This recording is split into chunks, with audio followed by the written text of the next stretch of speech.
Assalamualaikum warahmatullahi wabarakatuh. Saya Intan Milizan Endine, NIM 1930-1079 akan menjelaskan materi dari kelompok 2 yaitu tentang riset pendidikan Islam. Yang pertama yaitu pengertian penelitian pendidikan Islam. Penelitian adalah penerapan pendekatan ilmiah pada pengkajian suatu masalah. Yang pada hakikatnya penelitian adalah suatu kegiatan atau proses sistematis untuk memecahkan masalah yang dilakukan dengan menerapkan metode ilmiah. Jadi di sini dapat kita simpulkan bahwa penelitian adalah kegiatan yang dilakukan untuk mengkaji atau memecahkan suatu masalah. Sedangkan pengertian pendidikan Islam menurut para ahli pendidikan Islam diantaranya adalah yang pertama, menurut Al-Syaibani mengemukakan bahwa pendidikan Islam adalah proses mengubah tingkah laku individu peserta didik pada kehidupan pribadi, masyarakat, dan alam sekitarnya.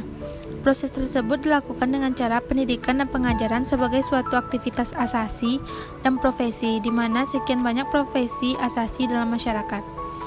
Yang kedua, menurut Muhammad Fadil Al-Jamali mendefinisikan pendidikan Islam sebagai upaya mengembangkan, mendorong, serta mengajak peserta didik hidup lebih dinamis dengan berdasarkan nilai-nilai yang tinggi dan kehidupan yang mulia, di mana dengan proses tersebut diharapkan bisa membentuk pribadi peserta didik yang lebih sempurna, baik yang berkaitan dengan potensi akal, perasaan maupun perbuatannya. Yang ketiga, menurut Ahmad Demarimba mengemukakan bahwa pendidikan Islam adalah bimbingan atau pimpinan secara sadar oleh pendidik terhadap perkembangan jasmani dan rohani peserta didik menuju terbentuknya kepribadian yang utama atau insan kamil. Yang keempat yaitu Ahmad Tafsir mendefinisikan pendidikan Islam sebagai bimbingan yang diberikan oleh seseorang agar ia berkembang secara maksimal sesuai dengan ajaran Islam. Nah, berdasarkan pendapat dari para ahli pendidikan Islam tersebut, dapat disimpulkan bahwa pendidikan Islam adalah suatu sistem yang memungkinkan seorang peserta didik dapat mengarahkan kehidupannya sesuai dengan ideologi Islam, di mana melalui ini ia akan dapat dengan mudah membentuk kehidupan pribadinya sesuai dengan nilai-nilai ajaran yang diyakininya.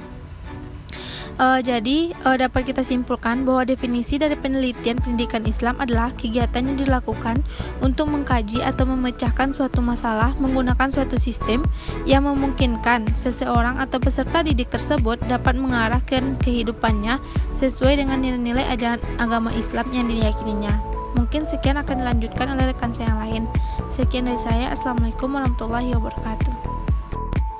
Bismillahirrahmanirrahim. Baiklah, Ana Ismiatul Rahmi 1930 10.10.80 akan melanjutkan materi selanjutnya, yaitu fenomena dalam riset pendidikan Islam.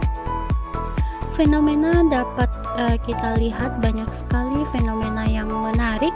Salah satunya yang sedang ramai dibicarakan oleh publik adalah generasi milenial.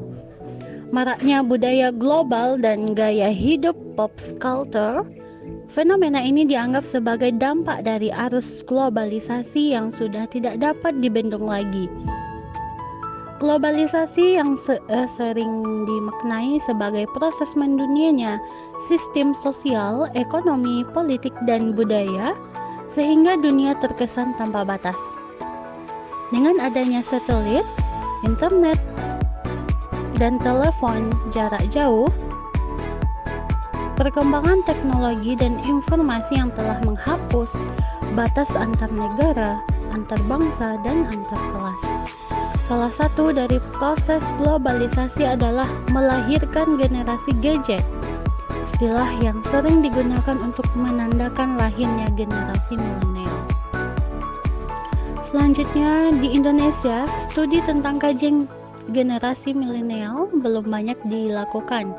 Padahal secara jumlah populasi, penduduk Indonesia berkisaran 15-34 tahun sangat besar, sekitar 34% dibanding generasi sebelumnya. Generasi milenial memang unik. Hasil riset yang dirilis oleh Pew Research Center misalnya menjelaskan generasi milenial lebih gemar dalam menggunakan teknologi hiburan musik dan internet, serta sudah menjadi kebutuhan pokok generasi ini. Ada beberapa isu yang menjadi bagian penting bagi strategi bagaimana generasi milenial menjadi hal yang positif bagi kemajuan agama dan bangsa. Nah, 1. Pandangan tentang agama. Pandangan tentang agama ini sangat penting bagi generasi milenial karena walau bagaimanapun Indonesia khususnya adalah generasi yang bermayoritas agama Islam. Walaupun dasar negara memakai Pancasila dan Undang-Undang 1945. Namun, tetap dasar agama dan falsafah kehidupan harus berdasarkan keagamaan. Karena pada generasi ini begitu kencangnya arus globalisasi dan teknologi sehingga kadang norma agama seringkali dilupakan. Bahkan mereka lebih mementingkan gadget daripada ajaran agama. Yang kedua, nilai-nilai sosial. Bagaimana seorang manusia harus memaknai arti sebuah keluarga dan lingkungan sekitar. Karena hubungan antara manusia, baik keluarga, teman, akan menjadi tempat perlindungan yang baik. Berbagai masalah yang akan timbul bagi generasi ini, yaitu kurangnya sosialisasi mereka, lebih suka berinteraksi dengan menggunakan gadget, sehingga terjadi penggeseran nilai-nilai sosial. Dan yang terakhir, pendidikan. Isu yang paling penting di kalangan generasi milenial adalah pendidikan. Isu yang akan mengarahkan bagaimana ia akan menuju masa depan, akan tetapi permasalahan yang muncul sangat riskan pada generasi ini. Mereka cenderung malas karena faktor informasi yang mereka dapatkan begitu mudah dengan menggunakan gadget. Mereka hanya menempatkan sekolah sebagai penggugur kewajiban yang telah diilegalkan dengan ijazah. Sehingga banyak bagi mereka pendidikan bukan lagi prioritas. Sekian dari Ana, akan dilanjutkan oleh pemakalah selanjutnya. Baiklah, saya Isnaulia NIM 1930101081 ingin membacakan materi ketiga, yaitu tujuan riset pendidikan Islam. Tujuan penelitian secara umum ialah menemukan dan mengembangkan maupun menguji kebenaran ilmu pengetahuan yang telah ada, tetapi secara spesifik tujuan penelitian yaitu yang pertama, mendeskripsikan fenomena. Tujuan yang paling sederhana dari suatu penelitian ialah memperoleh pengetahuan yang dapat digunakan untuk mendeskripsikan suatu fenomena dan nama, klasifikasi, sifat, ciri-ciri khasnya dari fenomena tersebut. Yang kedua, menjelaskan hubungan antara fenomena. Di samping mendeskripsikan, penelitian juga berusaha untuk menjelaskan hubungan antara fenomena, terutama hubungan sebab akibat. Meramalkan fenomena yang akan terjadi, penjelasan hubungan sebab akibat sangat berguna untuk mengini realisasi yang berlaku bagi fenomena yang ada sekarang maupun yang akan terjadi, dan sekaligus bisa juga untuk menguji kebenaran teori yang telah ada. Yang keempat, mengendalikan fenomena. Penelitian dapat digunakan untuk mengendalikan fenomena yang bisa membahayakan kehidupan manusia seperti kebakaran, banjir, penyakit, dan memanfaatkan kekuatan alam untuk berbagai keperluan manusia.